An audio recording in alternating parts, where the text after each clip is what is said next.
modern to evolve for our higher education system. Of course, the whole document, if you read 66-page document, thoroughly if you read line by line, word by word, I think we understand the spirit behind this particular document, NEP 2020, our National Education Policy.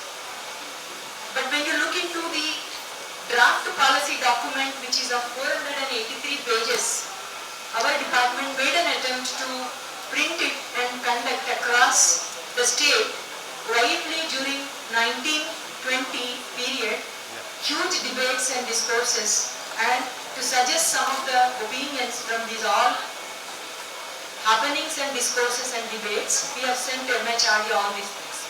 So that is the prominence of this book. I would say it is not irrelevant. Even today you can read this text. It is available in the MHRD website, 483-page document, which covers in detail about every word that is given, sentence that is given in the 66-page document, which is the final document of the NEP 2020. This is the document.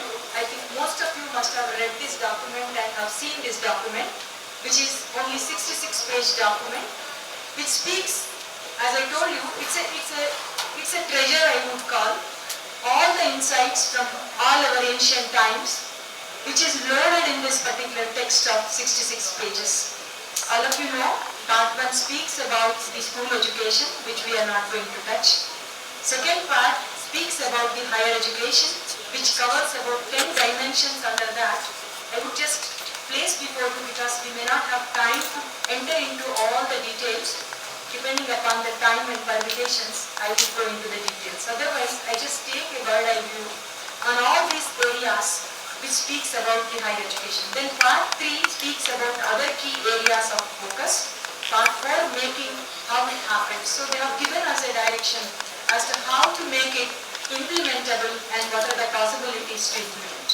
However, with my own understanding of this 30 years of teaching experience, I tried my level best to visualize a system for us, keeping at the back or background our own ancient models of Gurukul system.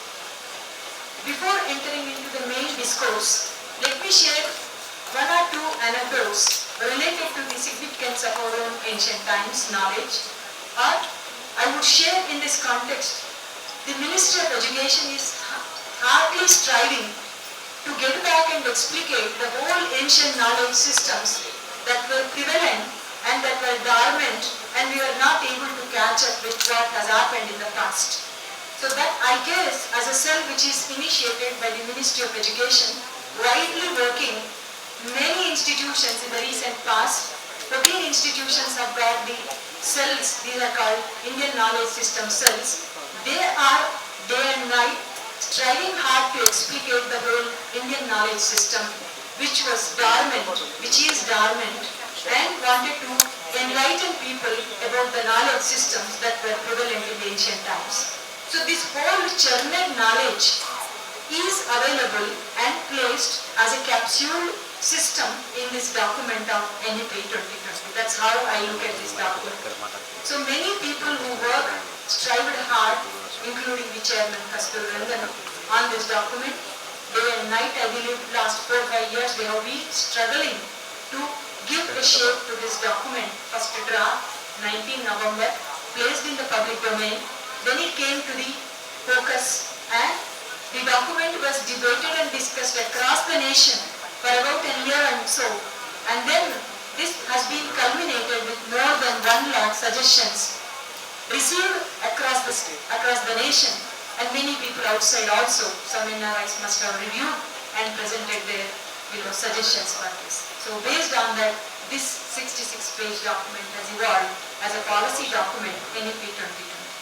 So with this backdrop and the areas I would just focus upon that. Before that, let me share how our knowledge system, people are talking that there is a drift and shift from teacher-centric curriculum to child-centric curriculum or student-centric curriculum. It is not the new thing.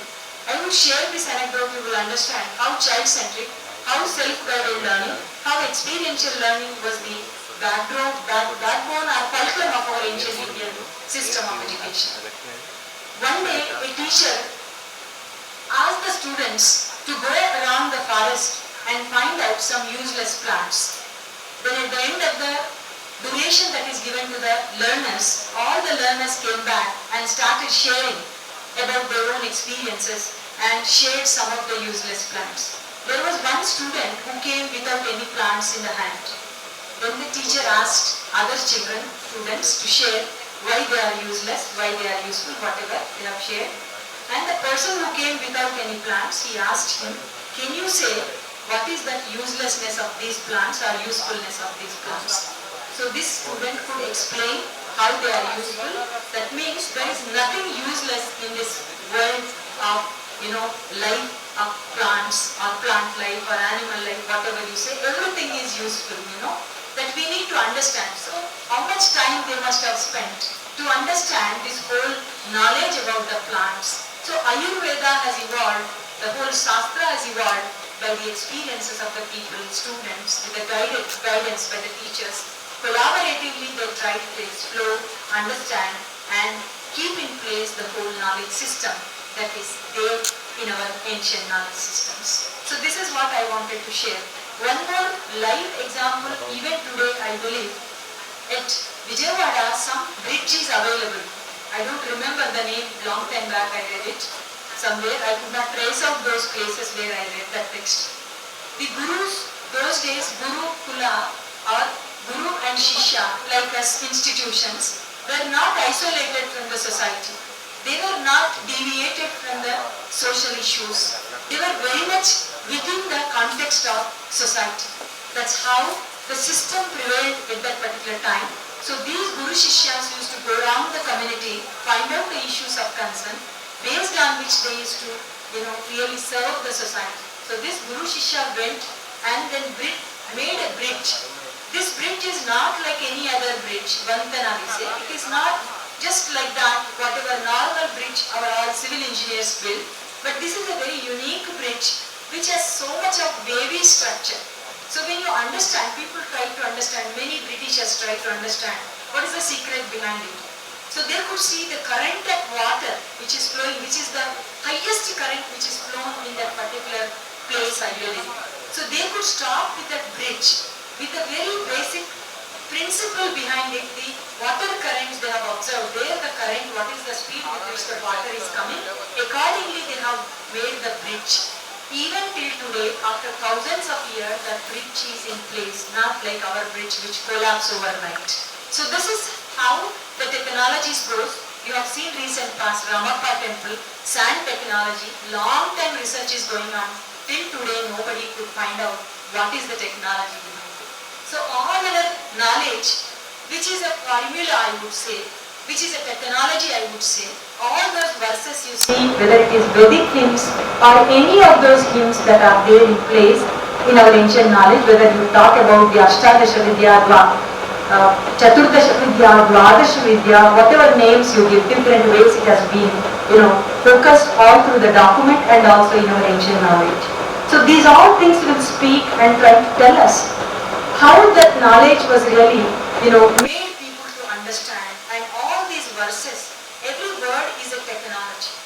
We need to understand that. People think these are the verses just to recite. The recitation also, there is a phonic, there is a way to recite. So all these things, if we give to our children in tomorrow's future education system, I believe we can restore back our ancient system of knowledge, where there is a technology, advanced technology, which we are yet to reach. Maybe our augmentative realities which we are talking about, virtual realities which we are talking about, all this is surpassed by them. If you just imagine and visualize the whole Mahabharata and other things, you understand there are augmentative realities created by Dr.K.Kamala and others. And there is internet available, everything available. People may just befool us and say, do not believe in us when we talk all these things. So the IITs are striving hard to discover the proofs and evidences and show to the world in a very logical fashion, in a very scientific way, how that education was given to our children. When you recite the Shabda, the sound, the power of that vibration has an impact on human life. Lot of research is going on, whether it is Gayatri Mantra or whatever it is, lot of research is going on, which is saying how powerful it is and how it will impact on you. So our vratas, pujas, people will really not believe.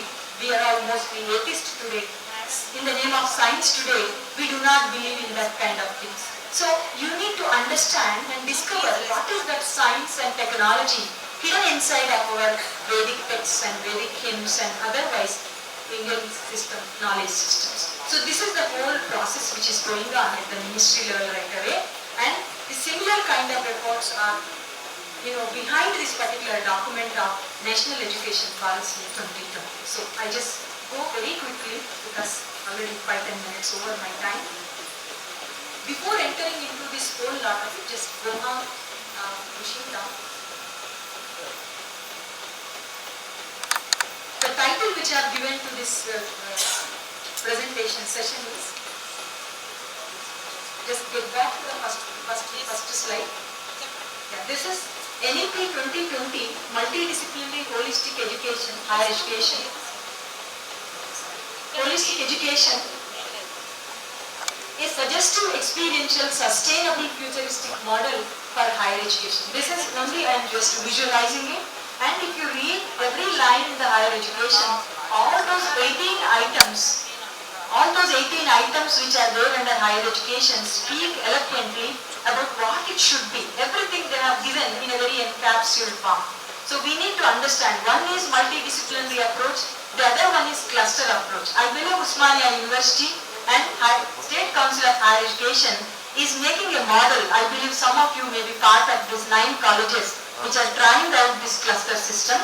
So they are going to have this experimentation in the near future, which is going to implement National Education Policy. That is the bill which is passed, or rather acceptance was given even in the assembly, I believe. So the Council of Higher Education is looking at the cluster model where the colleges, 9 colleges identified, which will be doing this in coming near future. But what is that we can do like Osmania University, which is a huge university with all multidisciplines available across, technology, you say science, you say social science, you say education, you say management, commerce. You have all the aspects, including Sanskrit Academy we have, all linguistic departments we have, everything we have, arts and fine arts we have. So all these things put together, you can have a realistic, multidisciplinary, playing the way we can really do this experimentation. So that is the major concern where they wanted to establish by 2035 by 2040, they want to see across India, all over the nation, we should have this kind of multidisciplinary institutional structures. You all know about the research-intensive universities, teaching-intensive universities, and certificate-giving colleges. That is the whole model. This is being taught by so many people in different platforms. You must be very much aware of this particular thing. So I would say Osmania University, most of the center universities may not exist. What is the structure happening now? May not be there. IITs will not be there. They wanted to bring in the 5 pillars. One amongst them, equity is there, equality is there. So there they wanted to take up that promise of 5 pillars and just give you those things. This is my visualization.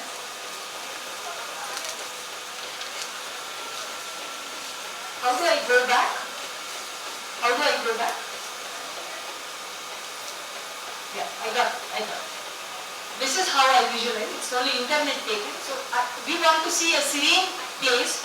Our Shed Darshanas, one is the yoga system we have. So Shed Darshanas, yoga system should start the day where the healthy well-beings will be there. That would be the ultimate purpose of human life and purpose of education. To keep human being as human being, nurture human being as human being. So all our Shed Darshanas, amongst them yoga system, will give us a direction how to live as a well-being, healthy being and a spiritual being with a humanistic tendencies in us. So this is where the holistic education they are talking about. At length they discussed about this holistic education. I just gave the visualization from very common man point of view, all dimensions of human persona, which I missed out there is spiritual component, because our common masses, common man's point of view, spiritual doesn't fit into our educational realms, but it drew fit. I just avoided it just to have a discourse and discussion with the audience. So the spiritual entity will be in the middle point where human being will evolve as a spiritual being ultimately. If you take insights even from the Western literature, whether you talk about what is that, the need hierarchy theory, whatever you look into it, or Carl Roser's theory, anybody's theory, if you see, they ultimately end with a spiritual entity, whether West or East. Maybe West is more materialistic in nature, but some of them realized. So this is how we can think about what can we do through our system of education. So let me just skip this for a while and go very quickly to the vision of this particular document. This itself is enough for us to understand what is that India is visualizing for this NEP 2020. So it is looking a deep sense of respect towards, there are few things which we have to focus on, that the fundamental rights, duties, constitutional values, bonding with one's country, and a conscious awareness of one's role and responsibilities in a changing world. So they are not denying either the 21st century or science or technology or ancient knowledge system. If you see in the draft curriculum, they mention Indic-centered system of education. Indic word, they have used a word called Indic. Indic-centered system in the vision statement itself. And this is where you can see we are able to look into the constitutional spirit, at the same time global citizenship. In the second point they have mentioned about it, education system contributes to an equitable, vibrant knowledge society by providing high quality education to all. So this is what, when you talk about evolving a common structure of research intensive, teaching intensive or certificate issuing colleges, everywhere they wanted them to groom into autonomous, independent, self-guided institutional structures with equity and also quality. So this particular item speak about creating that vibrant knowledge system, not compromising, because lot of questions are there against the government about IITs, how they are spending lot of fund on IITs, and state universities are being deprived of funding, so the quality is suffering. So they have taken care of in the NEP 2020 the quality issue, access issue, and also equity and equality issues. So I would just focus on the pillars, you will understand. So the vibrant knowledge society, all of us know, Modi ji keeps very often about Vishwaguru. We were Vishwagurus earlier, we want to see India as a Vishwaguru in future.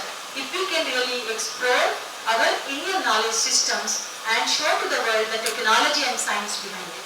So that is where they wanted to look at equitable, vibrant knowledge society, because we want knowledge to become the resources, knowledge to become the power, knowledge to become the income for us, or economy for us, or sustainability for us. So this is the hidden agenda behind it. And they have also not compromised with the instilling skills, values, dispositions and support responsible commitment to human rights, sustainable development and living, global well-being, thereby reflecting a truly global citizen.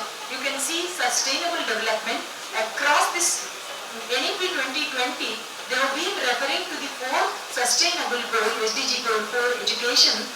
Every aspect, how it has to be achieved, because that goal is 2015 to 30 is the end goal of SDG goals. So they have given lot of targets for 2030, some targets up to 2035, some targets up to 2040.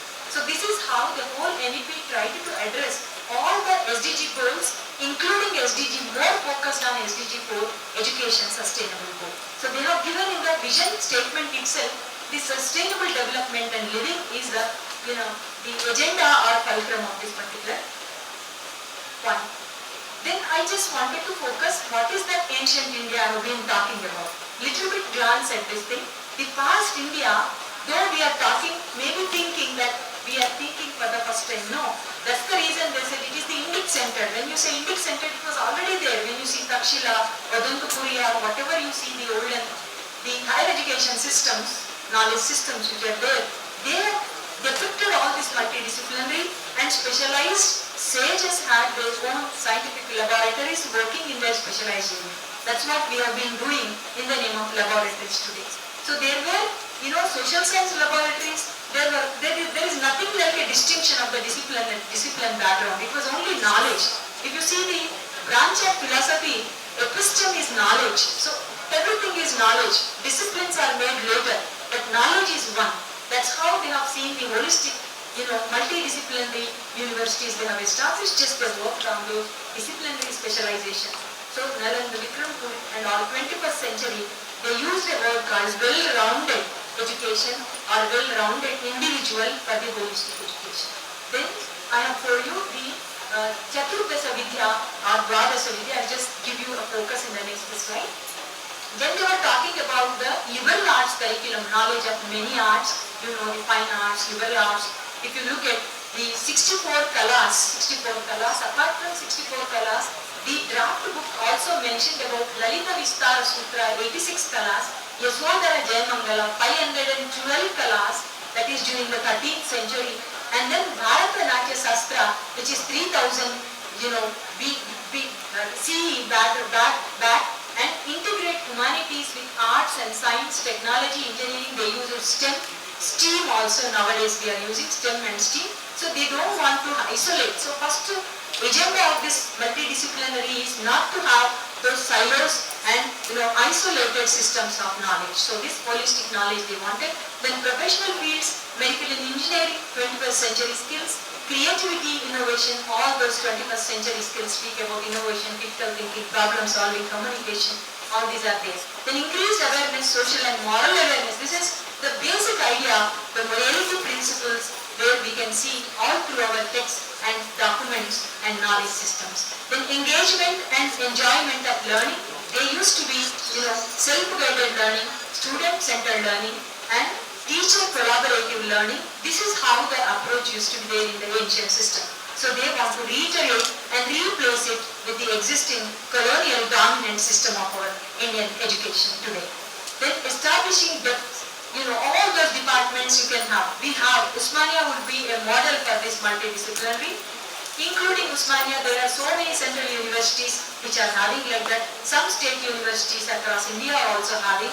Banaras Hindu University. I would just put before you, keeping aside all this discourse, our ancient models, not even ancient models, the modern time models are there. 1900 when Maharshi Rabindranath Tagore and Arvind Ghosh, even later part, Mahatma Gandhi's naive talim and basic education system, if you see, there are excellent live models were there with the Indic system of education, but we just denied them, never bothered to reiterate on that and take it back. So we were still going in a crazed manner even till today.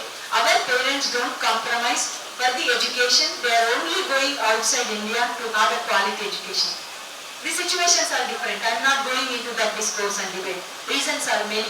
But why not we come back and create that kind of Indic system by inviting all our Indian scholars who are outside India. That is what is our Modiji's vision of Indian national education tomorrow or in the future to come. So there we can see the engagement and enjoyment of learning would happen when it is self-guided, student-centric or child-centric curriculum comes, where you will not be learning the knowledge like we are doing today, information-based, memory-based, examination per se based, degrees we are having. The PhD scholar cannot tell us what is that research methodology they have adopted for their PhD research. This is the order of the day where our knowledge is being transferred in the form of capsured information to our students. This education system we have to do away and then come back to this kind of self-learning mode and enjoying the learning and creating innovations, discovering new realities, and then going and attaching ourselves to the natural process of learning. So we can see the exemplary models in India. That's what I was telling you. Recent past 1986, before 1986, Rishi Valley, Jitu Krishnamurti, so-called anti-traditionalist people say and kind of things. So you can see all these models which were prevalent in India, but we denied it. We have taken the insights from John Brewer model, which is Chicago Laboratory School, but we never bothered the bhavans that were established by Rabindranath Tagore, which is very beautifully established, Golakpur School, and then Shantiniketan, then Vishwa Bharati University as established. So we have just denied all these models. What is this multidisciplinary we are talking today? It is in a way a replica of what Vishwaguru said about what is that Shantiniketan and then Vishwa Bharati, what he looked at. Vishwa Bharati, the word itself says Vishwa, he is looking at the global. He is is not looking at India. Kind of everything is there. Rural technology is there. Everything is there. You can see fine arts to science to arts to everything in a very natural way. Children used to learn in this institution. So we can just take some insights. It's not that it is difficult to establish in this fashion what is visualized by National Education Policy 32. So like the pure applied sciences, social, everything we have now, but they are very much isolated and in silos they are working. That's why they said multidisciplinary approach to come, including teacher education. So these are all of key principles of our NEP 2020, respect for diversity, local context, all of us know. They have given the curriculum when you are designing the national curriculum with a local flavor. They said the curriculum when we are designing, it should have a local flavor. So my model visualizes in that way. I'll just share with you. Equity and inclusion. This is another big issue we have been debating right from Constitution onwards. We have been talking about equity and inclusion part. The Article 46, Article 15, Article 16, Article 29, Article 30 in our Constitution talk about all these things. How do we create this equality and protect all those socio-economically disadvantaged groups? They have also mentioned in the policy document SCDGs and also special zones. They have identified some of the zones where literacy rates are low and kind of things. So they were looking at the way you can address this special stuff.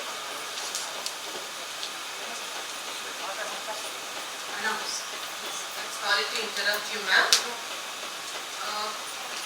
A warm welcome to today's chairperson, Dr. B. Krishnaya sir.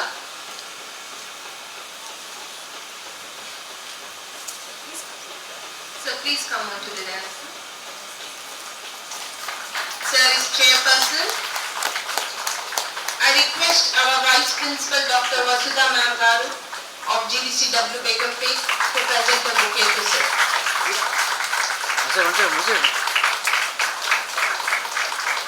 Sir is an assistant professor of Department of English, School of Humanities, University of Hyderabad, Gachibowli. Sir has various publications in categories such as he has authored 2 books, sir has edited 3 books, and sir has published 32 articles, and he has completed 1 project. Now, sir, I invite sir to chair the occasion. Sorry to interrupt you, ma'am. Please continue. Please continue, ma'am. So, friends, these are some of the key issues.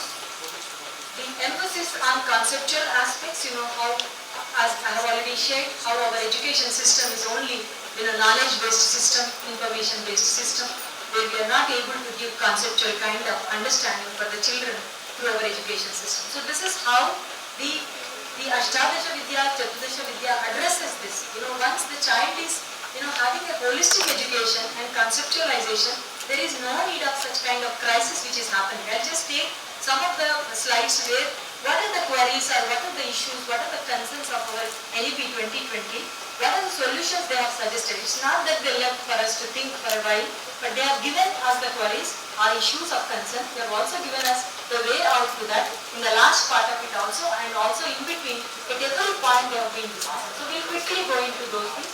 Then community participation, how community participation happened.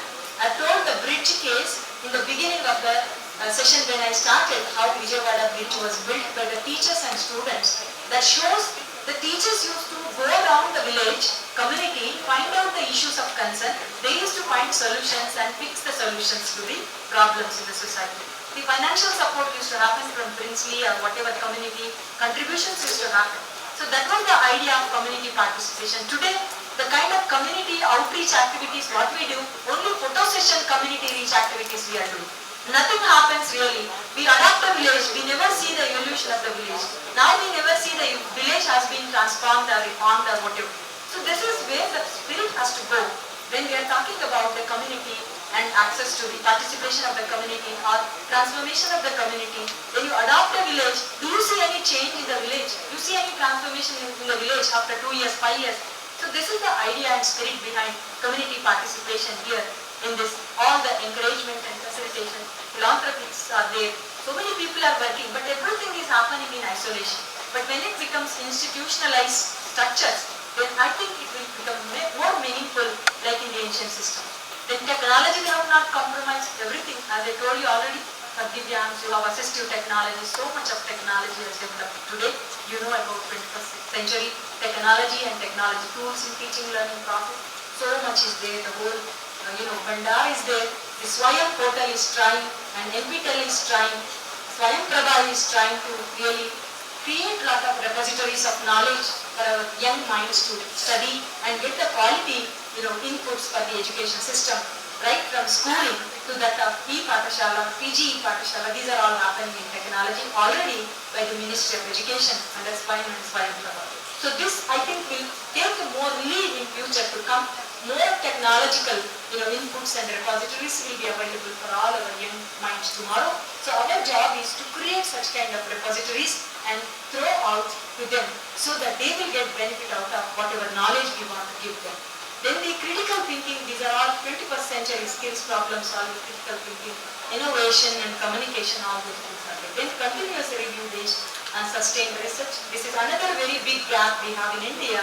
Research is very weak in all of our higher education learning centers or universities, whatever you say. Per se today, if you see only paid publications, volumes of publications are happening. Copy from the internet, published, black and white is happening. So please look into these publications. Don't undermine the publication. It's very, very important. Research-based publications we need to do, not copy-paste kind of publications. So please, I think in this conference, if you just edit, you will find 80% of them will be copy-paste kind of things.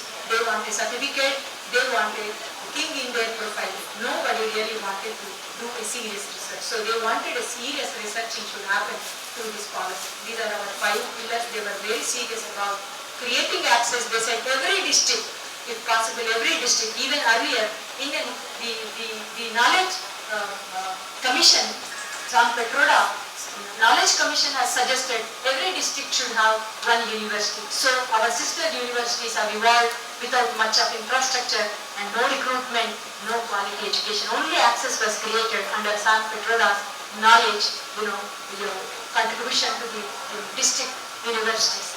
So they wanted to create access in this, especially SCD zones they are talking, socio-economically disadvantaged groups. Wherever it is more focus is there, the zones will be identified and every district possibly will have one university system or at least one degree college where higher education access will be made available to all our young students of future. So now you see, some of the villages don't even have a secondary school.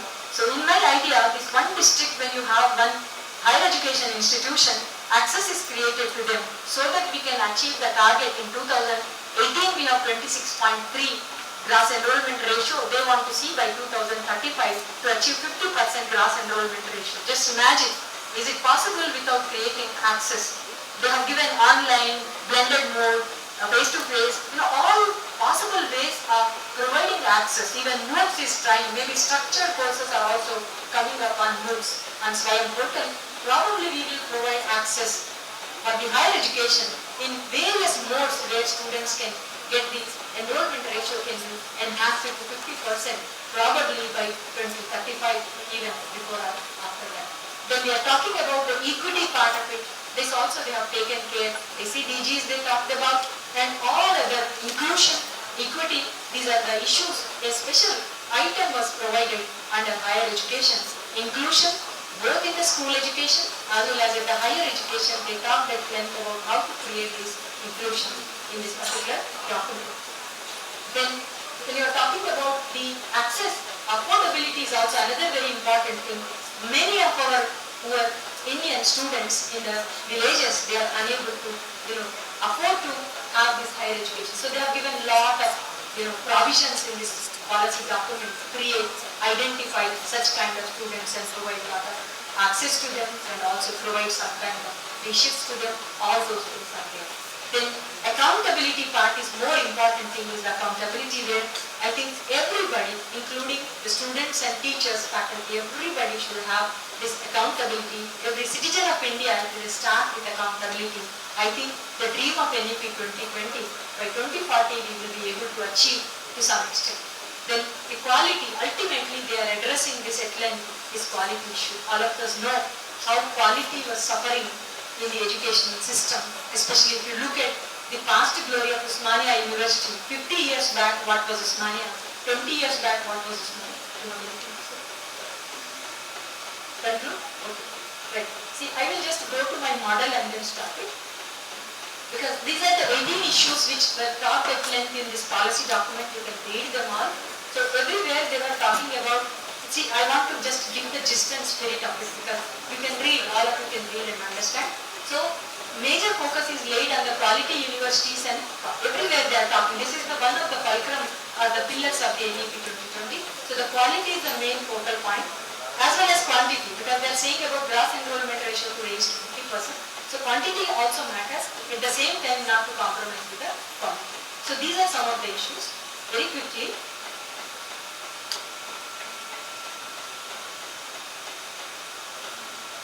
I'll just go back to the model and wind it up. I could not give you any of those points. These are the humanistic ethical aspects.